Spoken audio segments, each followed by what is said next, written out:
Cümleten selamun aleyküm hanımlar. Divapatik YouTube kanalıma hepiniz hoş geldiniz. Bugün birlikte iki şiş dikişsiz bot patik yapacağız. Ben patiğimde normal patiklik bir ip kullandım. Bu şekilde. Şişlerim 3 numara. Modelim de şöyle. Çok kolay, çok güzel, çok şık bir model oldu hanımlar. Tabanımız, topuğumuz hiçbir yerinde dikişimiz yok. Ben hanımlar patiğimin şu kenar bölümlerini yaparken misinalı şiş kullanmakta zorlandığım için bu şekilde 2 tane daha yedek şiş kullandım. Ama misinalı şişlerle de rahatlıkla yapılabilir. Bu patik benim elimin ölçülerine göre 37, 38, 39 numara ayaklar için uyumlu oldu. Daha büyük yapmak isteyenler ön bölümde bakın desenlerim var. Buraya büyük yapmak isteyenler 2 desen fazla kurabilir. Daha küçük yapmak isteyenler de 2 desen eksiltebilir. Zaten örerken sizlere gerekli hatırlatmaları da yapacağım. Patiğimize bilek bölümünden başlıyoruz hanımlar.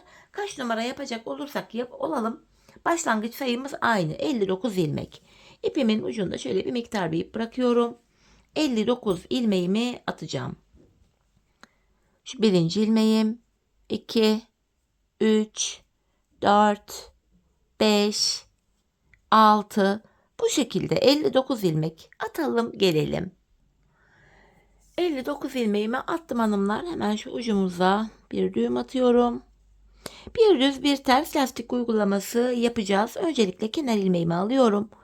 Kenardan sonra ilmeklerimi sırasıyla bir ters, bir düz. Bir ilmek ters, bir ilmek düz. Bir ilmek ters, bir ilmek düz.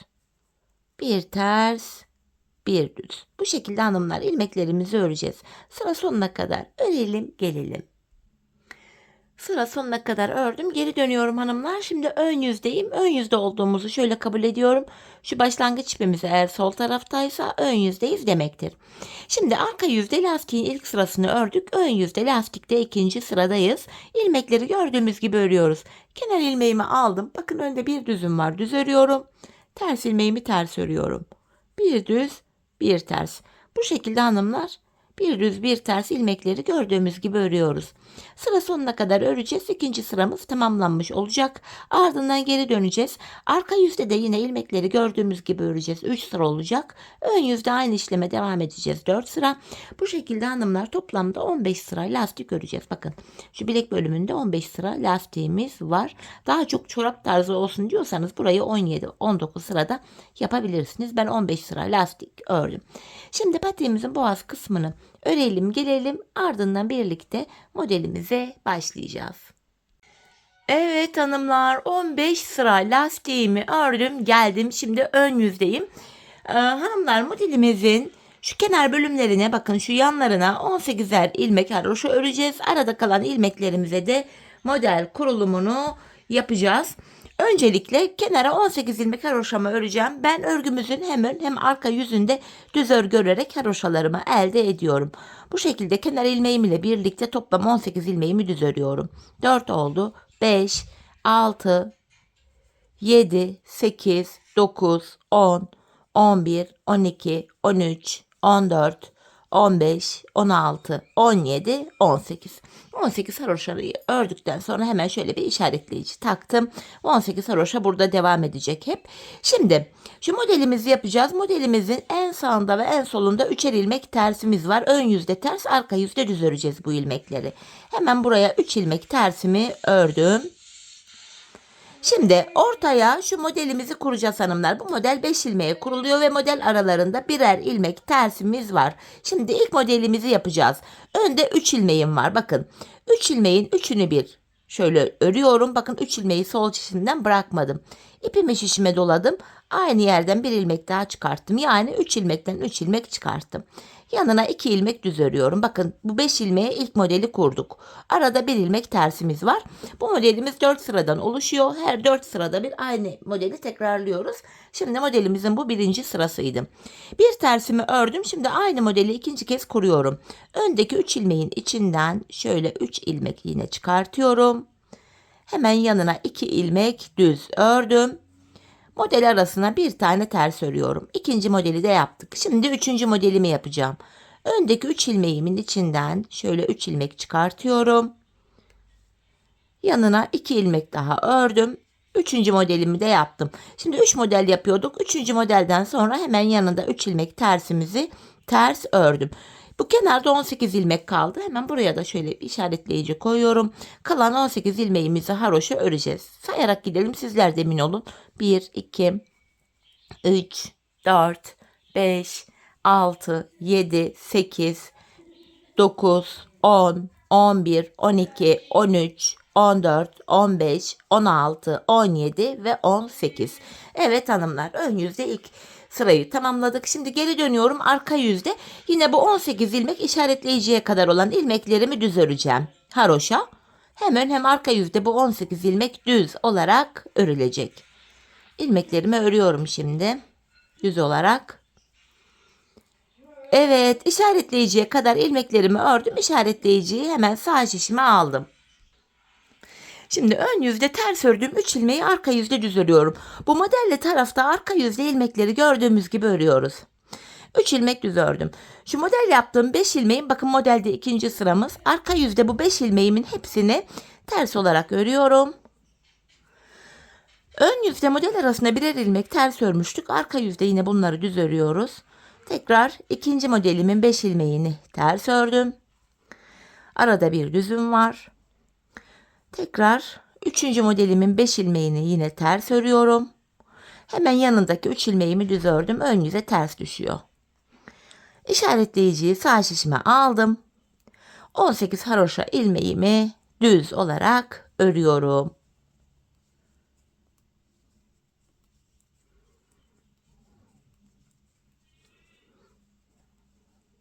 Evet. Şimdi tekrar ön yüzdeyiz. Hanımlar, bu sıramızda yine ilk 18 ilmeğimiz haroşa örülecek. 18 ilmeğimi haroşa örüyorum. Yani düz.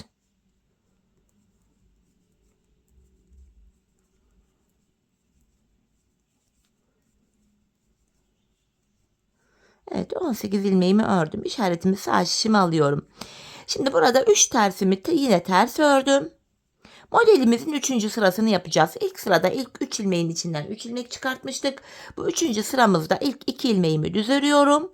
Hemen yanında 3 ilmeğim var. 3 düz ilmeğim. Bu defa bu 3 düz ilmeğin içinden şöyle 3 ilmek çıkarttım. Modelimin 3. sırası bu. Aradaki bir tersimi ters örüyorum. İkinci modelimdeyim.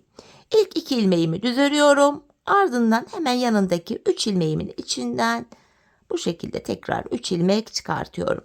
İkinci modelimi de yaptım. Arada bir tersim var. Şimdi en son modelimi yapacağım. İlk 2 ilmeğimi düz ördüm. Yanındaki 3 ilmeğimin içinden tekrar şöyle 3 ilmek çıkartıyorum. Üçüncü modelimizi de böylece tamamladık. Hemen burada 3 tane tersim var. 3 ters ilmeğimi ters ördüm.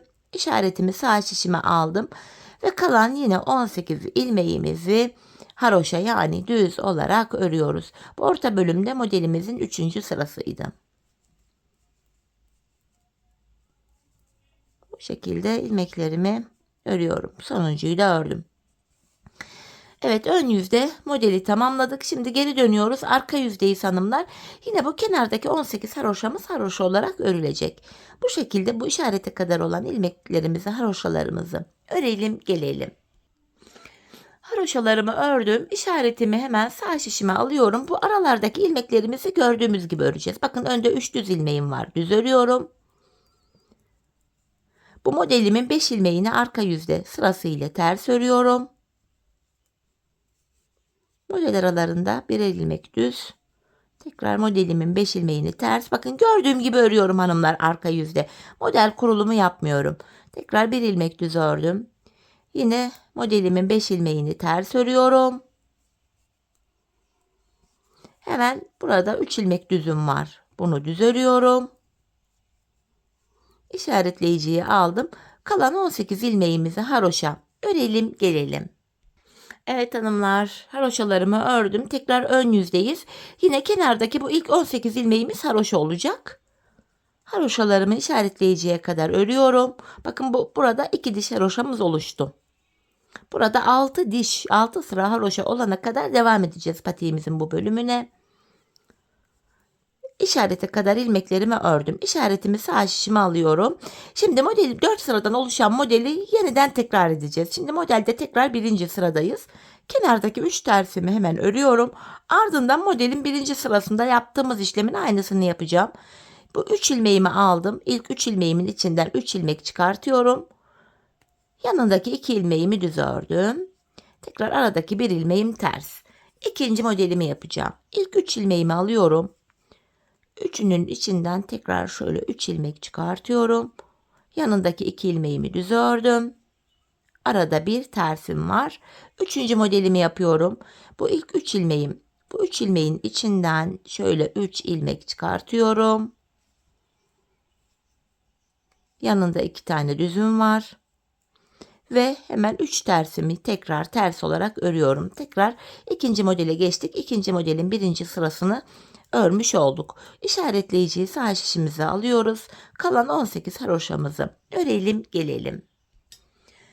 Evet hanımlar, ön yüzde modeli tamamladık. Şimdi arka yüzdeyiz. Arka yüzde hanımlar, yapacağımız işlem yine aynı. Yanlardaki 18'er ilmek haroşamız haroşa olarak örülecek. Ortada modelin ikinci sırası. Arka yüzde ilmekleri gördüğümüz gibi öreceğiz. Düzleri düz, tersleri ters. Tekrar kalan 18 ilmeğimiz haroşa örülecek. Bu şekilde sıra sonuna kadar örelim gelelim. Evet, arka yüzde ilmeklerimi ördüm hanımlar. Tekrar ön yüzdeyiz. Bakın burada 3 diş haroşamız oluştu. Şimdi de modelde 3. sıramızı yapacağız hanımlar. Ortadaki modelimizde tekrar bu ilk 18 haroşa ilmeğimizi örelim gelelim. Evet, haroşalarımı ördüm. İşaretimi sağ şişime alıyorum. Hemen sıradaki 3 ilmeğim ters. Modelimizde 3. sıramızı yapacağız. Bu 3. sıramızda bu defa ilk 2 ilmeğimi düz örüyorum. Hemen yanındaki 3 ilmeğim var. Bu 3 ilmeğin içinden 3 ilmek çıkartıyorum. Model arasında bir tane tersimiz var. İkinci modelimi yapacağım. İlk 2 ilmeğimi düz örüyorum. Sıradaki 3 ilmeğim var. 3 düz ilmek. Üçünün içinden 3 ilmek çıkarttım. Tekrar arada bir tersimi ördüm. Üçüncü modelimi yapıyorum. İlk 2'yi düz ördüm. Sıradaki 3 düz ilmeğin içinden tekrar bu şekilde 3 ilmek çıkartıyorum. Ve yanındaki 3 ilmeğimi ters ördüm. Modelimizin 3. sırasını da yaptık. Kalan 18 haroşamızı sıra sonuna kadar örelim hanımlar. Tekrar geri dönelim. Arka yüzde yine yanlardaki haroşalar haroşa. Ortadaki modelimizde artık 4. sıramız olacak. Bu aradaki ilmekleri de düzleri düz, tersleri ters gördüğümüz gibi örüp ön yüzde buluşalım. Evet hanımlar, ilmeklerimi ördüm. Şimdi tekrar ön yüzdeyiz. Bakın burada 4 diş haroşamız oluştu. Burada da 2 modeli bitirdik. 4 sıradan oluşan 3. modeli yapacağız. Yine öncelikle bu ilk kenardaki 18 haroşamızı örelim gelelim. Evet, 18 ilmek haroşamı ördüm. İşaretimi sağ şişime alıyorum. Hemen öndeki 3 ters ilmeğimi tekrar ters ördüm. Tekrar modelde 1. sıramız. Şimdi ilk 3 ilmeğimin içinden yine 3 ilmek çıkaracağım. Hemen yanındaki 2 ilmeğimi düz örüyorum. Bu şekilde arada bir tersim ters. İkinci modelimi yapıyorum. İlk 3 ilmeğin içinden 3 ilmek çıkartıyorum. Hemen yanına 2 ilmek düz ördüm. Aradaki bir tersimi ters ördüm. Üçüncü modelimi yapıyorum. Bu 3 ilmeğin içinden yine 3 ilmek çıkartıyorum. Yanındaki 2 ilmeğimi düz ördüm. Ve buradaki 3 tersim ters olarak örülüyor. Tekrar 18 haroşaya geldik. Sıra sonuna kadar 18 haroşamızı öreceğiz.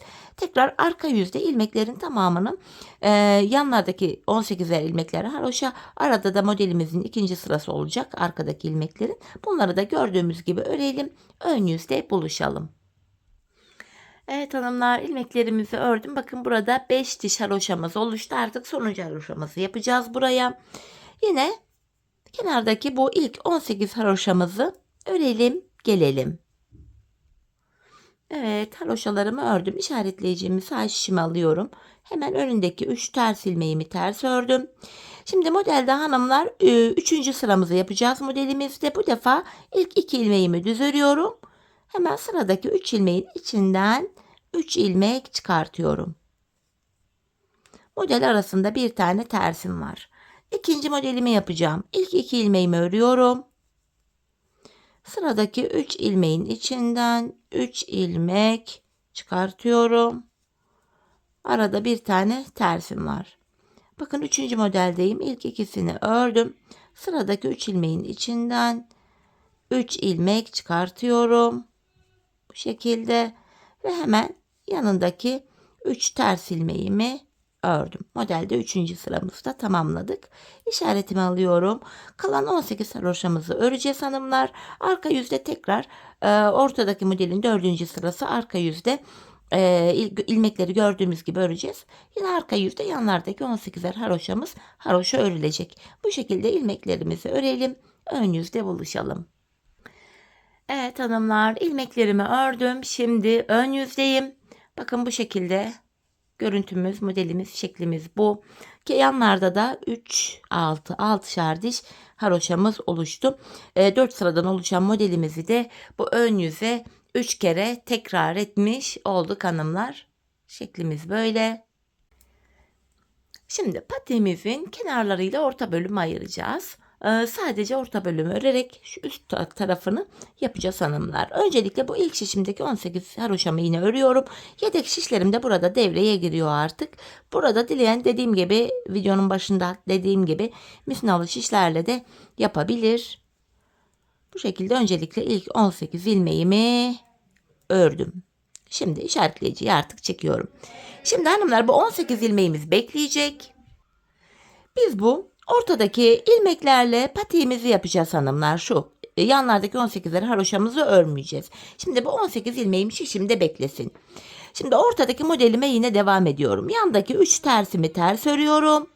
Şimdi tekrar modelde birinci sıramız 4 sıradan oluşan 3 modeli bitirmiştik. Şimdi 5. modelimizi yapıyor. 4. modelimizi yapıyoruz. İlk 3 ilmeğimin içinden yine 3 ilmek çıkartıyorum. Modelde yine birinci sıra. Yanındaki 2 düz ilmeğimi ördüm. Arada bir tersim var. İkinci modelimi de yine aynı şekil yapıyorum. İlk 3 ilmeğimin içinden şöyle 3 ilmek çıkartıyorum. Yanına 2 ilmek düz ördüm. Arada bir tersim var. Üçüncü modelimdeyim. İlk 3 ilmeğin içinden 3 ilmek çıkarttım. Yanındaki 2 ilmeğimi düz ördüm. Hemen burada 3 tersim var. Ters örüyorum. Bu işaretleyiciyi artık çekiyorum. Şu kenardaki 18 ilmeğimiz de bekliyor. Biz bu ortadaki ilmeklerle patiğimizin üst kısmını yapıyoruz. Şimdi geri döndüm hanımlar. Bu aşamada bakın yine ilk ilmeğimi aldım. Öndeki 2 düz ilmeğimi örüyorum. 2 düz ilmeğimi ördüm. Modelde ikinci sıra arkada bu 5 ilmeğimi ters örüyorum. İlmekleri gördüğümüz gibi örüyoruz. Sadece tek fark yanlardaki haroşalarımız bekliyor. Onları örmeyeceğiz. Bir düz ördüm. Tekrar 5 ilmek ters. Bu şekilde. Bir ilmek düz. Yine 5 ilmek ters örüyorum. Sırada kalan 3 ilmeğimi düz olarak ördüm. Modelde ikinci sıramızı yaptık. Yine geri dönüyorum. Şimdi ön yüzde modelde 3. sıramızı yapacağız. Kenar ilmeğimi aldım. Hemen önündeki 2 tersimi ters ördüm. Modelde 3. sıramı yapıyorum. Bu defa ilk 2 ilmeğimi düz ördüm.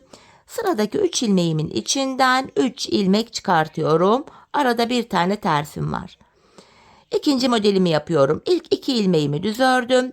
Sıradaki 3 ilmeğimin içinden 3 ilmek çıkartıyorum. Araya bir ilmek ters ördüm. Üçüncü modelimi yapıyorum. İlk 2 ilmeğimi düz ördüm. Öndeki 3 ilmeğimin içinden 3 ilmek çıkartıyorum ve yanındaki 3 ilmeğimi yine ters ördüm. Modelde 3. sıramızı yaptık. Geri dönüyorum. Arka yüzde 4. ve sonuncu sıramız. Şöyle ilk ilmeğimi aldım. İlmekleri gördüğüm gibi örüyorum. 2 ve 3. ilmeğimi de düz ördüm. Modelimin 5 ilmeğini ters örüyorum. 1 ilmek düz. 5 ilmek ters örüyorum. Şu 2, 3, 4, 5. 1 ilmek düz. Tekrar 5 ilmek ters örüyorum. Yanındaki 3 ilmeğim düz. Modelde 4. sıramızı tamamladık hanımlar. Şimdi ön yüzde tekrar geri döndük. Modelin 1. 2. sırası diye böyle devam edip gideceğiz. Buraya toplamda hanımlar bakın. Şöyle sayıyoruz. 1, 2, 3, 4 tane modelimiz oldu. Bilekten itibaren saydık. Burada 1, 2, 3, 4. Bakın yerleri belli. 4 modeli tamamladık. Hanımlar, ben bu patiğimin şu ön bölümüne toplamda 12 tane model yaptım. Bakın sayalım birlikte. 1, 2, 3, 4, 5, 6, 7, 8, 9, 10, 11, 12. Şimdi patiğin büyüklüğünü ya da küçüklüğünü böyle burada ayarlayacaksınız. Daha küçük yapmak isteyenler 35, 36 numara mesela. Buraya 12 değil de 10 model yapabilirler. Ben 40, 41 numara yapacağım diyenler varsa da buraya 12 değil de 14 model yapabilirler. Patiğin boyutu böylece büyür ya da küçülür. Ben 12 tane yaptım. Şimdi hep birlikte ölçülerimize göre patiğimizin bu ön bölümünü tamamlayalım. Ardından buluşalım. Evet hanımlar, patiğimin bu ön bölümüne 12 tane modelimi yaptım. Sayalım: 1, 2, 3, 4, 5, 6, 7, 8, 9, 10, 11 ve 12. Şimdi buruna geçtik hanımlar, burun bölümüne. Öncelikle buraya bir diş haroşa öreceğiz. Yine 23 ilmeğim vardı. 23 ilmeğimi normal düz yani haroşa olarak sıra sonuna kadar örüyorum. Hepsini örüyorum. Artık model kurulumu yapmıyoruz hanımlar. Burun kısmına geçtik. Bu şekilde. Sonuncuyu da ördüm. Tekrar geri dönüyorum. Kenar ilmeğimi aldıktan sonra bakın arka yüzdeyim.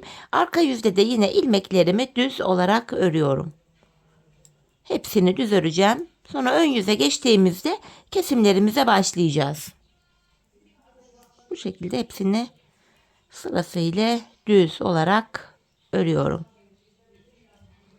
Evet, sonuncu ilmeğimi de ördüm. Şimdi geri döndüm, ön yüzdeyim. Kesimlere başlayacağız hanımlar. Şimdi kenar ilmeğimi alıyorum. Ardından öndeki 2 ilmeğimi keserek ördüm. İlk kesimimi yaptım. Şimdi son 3 ilmek kalana kadar öreceğim. Sol kenardan da kesimimi yapacağım. Sağ ve sol kenardan burun kesimlerini yapıyoruz. Bu şekilde son 3 ilmeğim kalana kadar ördüm. Öndeki 2 ilmeğimi kesiyorum ve sonuncu ilmeğimi ördüm. 2 ilmek kestik. Şişimizde 21 ilmek kaldı. Geri dönüyorum. Arka yüzde kesme işlemi yapmıyoruz. İlmeklerin tamamını haroşa örüyoruz. Kesme işlemini sadece ön yüzde yapıyoruz. Her kesimde ikişer ikişer ilmek azalıyor ilmeklerimiz. Evet. Sonuncu ilmeğimi de ördüm. Şimdi geri dönüyorum. Tekrar ön yüzdeyim. Kesimlerime de başlayacağım. Kenar ilmeğimi aldım. Öndeki 2 ilmeğimi tekrar keserek örüyorum. Şimdi yine son 3 ilmek kalana kadar öreceğim. Sol kenardan da kesimimi yapacağım. Bu şekilde. Bakın son 3 ilmeğim kaldı. Buradan da hemen kesimimi yapıyorum ve sonuncu ilmeğimi ördüm. Böylece hanımlar 2 ilmek daha eksildi. 19 ilmek kaldı. Tekrar geri dönüyoruz. Arka yüzde ilmeklerimizi sıra sonuna kadar haroşa örelim gelelim. Evet, ilmeklerimi ördüm. Tekrar geri döndüm. Ön yüzde yine kesimlerimi yapacağım. Kenar ilmeğimi aldım. Öndeki 2 ilmeğimi kesiyorum. Şimdi de son 3 ilmek kalana kadar ilmeklerimi öreceğim.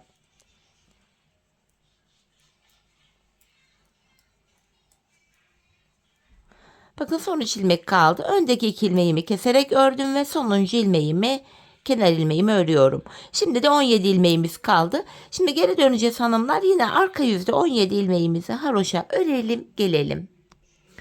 Evet, yeniden ön yüzdeyim. Tekrar kesimimi yapıyorum. Kenar ilmeğimi aldıktan sonra öndeki 2 ilmeğimi kestim. Son 3 ilmek kalana kadar öreceğim.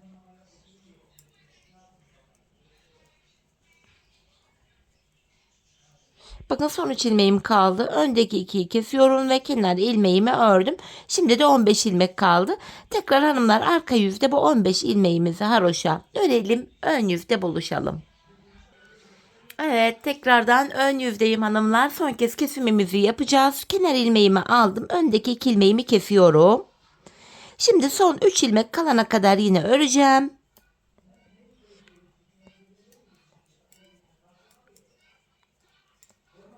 Bakın son 3 ilmek kaldı yine. Öndeki 2'yi kesiyorum ve sonuncu ilmeğimi ördüm. Artık 13 ilmek kaldı. Kesim yapmayacağız hanımlar. Arka yüzde bu 13 ilmeğimi haroşa olarak öreceğim. 13 ilmek kalana kadar burun kesimimizi bu şekilde yaptık. 13 ilmeğimi örüyorum. Bu şekilde sonuncuyu da ördüm. Tekrar geri dönüyorum. Şöyle ipimi aradan çıkartarak şöyle arkada bıraktım burada. Tamam, artık kesim yapmayacağız. Şimdi patiğimizin kenar bölümlerini yapacağız. Öncelikle bu ipimi şöyle düğüm atacak kadar bırakıp ucunu kesiyorum. Patiğimizin şu kenar bölümlerini yapacağız hanımlar. Bu yanlardan ilmekler çıkaracağız. Öncelikle patiğimizi hanımlar ilk kenardaki 18 ilmeğimizi örüp orta kısma geçmiştik. Bu kenardan başlamayacağız. Hemen şu bölümden başlayarak ilmeklerimizi çıkaracağız. Hemen şu kenara bakın. İlmeğin iki kanadına birden girerek bu şişime, aynı şişime ilmeklerimi çıkaracağım. Şu 18 ilmeğin devamına. İlmeğin iki kanadına birden girerek ilmek çıkartıyoruz. Bu kenar ilmek yerlerinden. Şu ikinci ilmeğim. Hemen ipimin ucunu buraya düğümleyeceğim. Bu şekilde iki tane sıkı bir düğüm attım. Devam ediyorum. Sırasıyla bakın kenar ilmek yerlerim var. İlmeğin iki kanadına birden girerek ilmeklerimi çıkartıyorum. Bu şekilde. Bakın hanımlar, şöyle burada 7 ilmeğimiz oldu. Ben burun kısmına kadar 24 ilmek çıkarttım. Siz bu küçük yapmak için buraya daha az model yaptıysanız ilmek sayınız daha az olur. 24 değil de 20-22 olur. İlmek sayınız azalır. Fazla model yaptıysanız ilmek sayınız benimkinden fazla çıkacaktır. Şimdi burun kısmına kadar ilmeklerimizi çıkartalım, gelelim. Evet, 24 ilmeğimi çıkarttım hanımlar. Şimdi burun kısmındaki ilmeklerimi de öreceğim. 13 ilmeğim vardı. Bu ilmeklerimi de örüyorum. İpimizin ucunu hemen burada düğümleyeceğim. Bu şekilde düğüm attım. Buradaki 13 ilmeğimi yine haroşa örüyorum. Bu ilk kenardan ilmeğimi çıkarttım. Evet. 13 ilmeğimi ördüm. Şimdi de şu kenardan ilmeklerimi çıkaracağım. Ben bu kenardan 24 çıkartmıştım. Hemen şuraya kadar tekrar buradan da 24 ilmek çıkaracağım. Sizler diğer kenardan kaç ilmek çıkarttıysanız bu kenardan da aynı sayıda ilmek çıkartmanız gerekiyor. Bakın 4 oldu. 5, 6, 7. Yine şu kenara kadar ilmeklerimizi çıkartıp gelelim. Evet, buradan 24 ilmeğimi çıkarttım. Şimdi kalan 18 ilmeğimin yine haroşa olarak örüyorum. Kenar bölümlerden ilmek çıkartma işlemini de bu sıramızda tamamlamış olduk hanımlar. Misinalı şiş kullanılabilir bu bölümlerde. Videonun başında da dediğim gibi. Şimdi geri dönüyorum. Arka yüzdeyim hanımlar. Arka yüzde yine kenar ilmeğimi aldıktan sonra ilmeklerimi haroşa örmeye devam edeceğim. Bu şekilde hepsini haroşa öreceğiz. Bu kenarlardan çıkarttığımız ilmekleri de yine düz, yani haroşa öreceğiz. Önce ilk şişimizi, sonra burundaki 13 ilmeği, sonra diğer şişteki ilmeklerimizi şu uca kadar haroşa örelim, gelelim. Evet, bu uca kadar ilmeklerimi ördüm hanımlar. Bakın şu kenarda bir diş haroşamız oluştu. Bakın yan bölümde. Şimdi aynı işlemi yapacağız. Tekrar ön yüzdeyiz. İlmeklerimizi önce ilk şişimizi, sonra burunu, sonra diğer ilmeklerimizi ön yüze düz öreceğiz bu uca kadar. Tekrar geri döneceğiz. Arka yüzde de düz öreceğiz. Burada 2 diş haroşa olacak. Aynı işlemi tekrar edeceğiz. 3 diş haroşa. Burada toplam 5 diş haroşa olana kadar öreceğiz hanımlar. Bakın şu bölümde sayalım. 1, 2, 3, 4 ve 5. 40-41 numara yapmak isteyenler burayı 7 diş haroşa olarak da yapabilir. 35-36 numara yapanlar buraya 4 diş haroşa yapsalar yeterli olacaktır. Şimdi patiğimizin bu kenar bölümünü de tamamlayalım hanımlar. Ardından buluşalım. Evet hanımlar, patiğimin kenar bölümünü ördüm. Bu kenarlarda 5'er sıra haroşam var gördüğünüz gibi. Şimdi burundan başlayarak tabanımızı öreceğiz hanımlar. Öncelikle buruna kadar olan, yani burunda 13 ilmeğim var. 13 ilmeğe kadar olan bu ilk şişimdeki ilmeklerimi yine normal öreceğim. Bu şekilde burun kısmına kadar olan ilmekleri örelim, gelelim. Evet, buruna kadar olan ilmekleri ördüm. Şimdi burada 13 ilmeğimiz vardı. Bu 13 ilmek ile tabanımızı yapacağız hanımlar. İlk 12 ilmeği öreceğiz. 13. de kesimimizi yapacağız. Yine haroşaya devam ediyoruz. Buradaki 13 ilmeğimi örüyorum. 12 ilmeğimi örüyorum. Çok pardon. 12 ilmeğimi ördüm. Şu 13. ilmekte kenardan da bir ilmek alıyorum. İkisini bir keserek ördüm. Geri döndüm. Yine ipim karşıda ve ilk ilmeğimi aldım. Tekrar 12 ilmeğimi öreceğim. 13. ilmekte kesimimi yapacağım. Evet, 12 ilmeğimi ördüm. 13. ilmekte yandan da bir ilmek alıp ikisini kestim. Tekrar geri dönüyorum. Bu taban bölümde ipimiz hep karşıda ve ilk ilmeği örmeden alıyoruz. 13 ilmek ile tabanımız böyle örülüyor. Tekrardan ilmeklerimi örüyorum. Bu 13. ilmeğime geldim. Bunu örerken kenar şişten de bir ilmek alıp ikisini kestim. Tekrar geri dönüyorum. Yine ipim karşıda ve ilk ilmeğimi örmeden aldım. Yine 12 ilmeğimi örüyorum.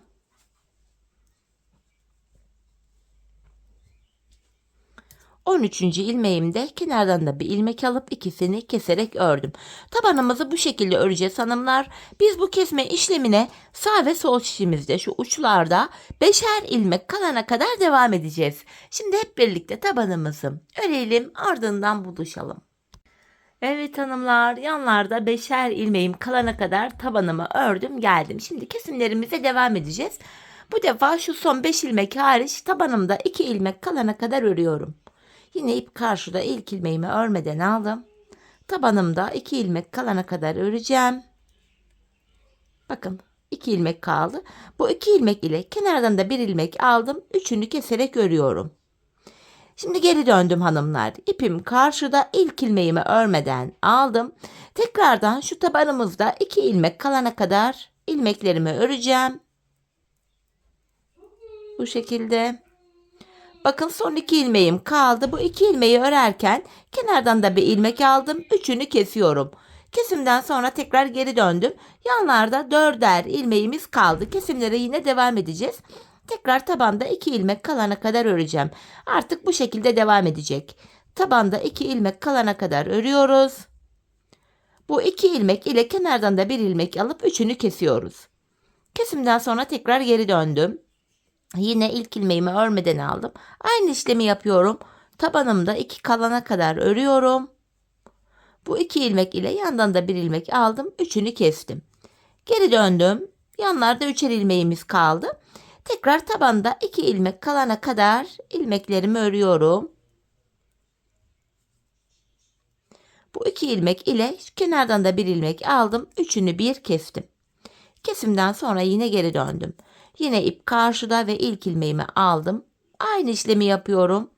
Tabanda 2 ilmeğim kaldı. Bu 2 ilmek ile yandan da bir ilmek aldım. Üçünü topluyorum. Geri döndüm. Tekrardan ip karşıda ilk ilmeğimi örmeden aldım. Yine tabanımda bakın 2 kalana kadar ördüm. Bu 2 ilmek ile yandan da bir ilmek alıp üçünü kesiyorum. Tekrar geri döndüm.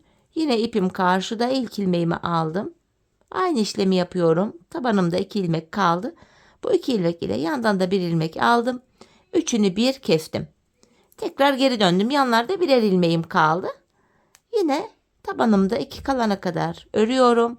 Bu 2 ilmek ile yandaki son ilmeğimi de aldım. Üçünü kestim. Tekrar geri döndüm. İlk ilmeğimi aldım. Yanındaki bir ilmeği ördüm. Bakın tabanda yine 2 kaldı. Bu 2 ilmek ile yandaki bir ilmeği de alıyorum. Bu 3 ilmeğin üçünü bir kestim hanımlar. Bu şekilde. Tabanımızı tamamladık şimdi. Şimdi hanımlar şöyle yapacağım. Tığım ile bu 3 ilmeğin üçünü bir topladım. Bir de zincir attım buraya. Bakın taban kesimimizi bu şekilde ayarladık. Şöyle. Tabanımızda şöyle şekilli bir topuğumuzda şekilli bir görüntümüzde oluştu. Şimdi tığlama tekniğiyle patiğimizin arkasını yapacağız. Bu aşamada patiğimizi şöyle ters çeviriyorum. Şöyle arka yüzden bakın şöyle patiğimi ters çevirdim. Bu ilmeğimi tığıma takıyorum. Şimdi kenarlarda bakın kenar ilmek yerleri var karşılıklı. Sırasıyla bu karşılıklı kenar ilmek yerlerine giriyoruz. İlmeğin iki kanadına birden. Bu şekilde sık iğne tekniği ile patiğimizin topuk bölümünü topluyoruz. Çok sıkarak yapmayalım hanımlar sık iğnemizi. Biraz gevşek yapalım. Patiğimizin topuk bölümü de esnek olsun. Böyle ayağa girerken esneme yapsın. Bu şekilde karşılıklı kenar ilmek yerlerine ilmeğin iki kanadına birden girerek bu birleştirme işlemini yapıyoruz. Bu son kenar ilmek yerlerine gelene kadar tığlamamızı yapalım, ardından buluşalım. Evet, bu uca gelene kadar tığlamamı yaptım hanımlar. En son buraya 2 tane zincir atıyorum ve ipimi kesiyorum. Şimdi bilek kısmında ipimiz de burada. Bu iplerimizi hanımlar arka ilmek aralarına girerek gizleyeceğiz. Önce şöyle zincir tekniğiyle tekrar burayı bir düğümlüyorum. İplerimin uçlarını bu şekilde gizliyorum. Evet. Şimdi patiğimizi çevireceğim artık. Böylece patiğimizi tamamladık. Bakın, topuk bölümünü göstereceğim size. Bu şekilde hanımlar, gördüğünüz gibi dikişsiz arka bölümünü de topladık. Görüntü itibariyle modelimiz böyle. Bakın, haroşa olduğu için yan bölümleri gayet esnek, ayağı saran bir model oldu. Hemen manken ayağıma da giydireyim. Birlikte modelimizin ayaktaki duruşuna da bakalım. Çok güzel, çok şık, çok hoş bir model oldu hanımlar. Gayet de kolay. Evet. Hemen şöyle düzeltelim tabanımızı da. Bakın, patiğimizin tabanı bu şekilde. Ön yüzden duruşu bu şekilde modelimiz. Patiğimizin kenar bölümleri. Şöyle topumuzu da düzelteyim. Modelimiz böyle hanımlar. Evet. Yine birlikte güzel bir modelin daha sonuna geldik. Umarım sizlere faydalı, hoş bir video olmuştur. Yeni modellerde, yeni videolarda buluşmak dileğiyle. Şimdilik hoşça kalın, sağlıcakla kalın.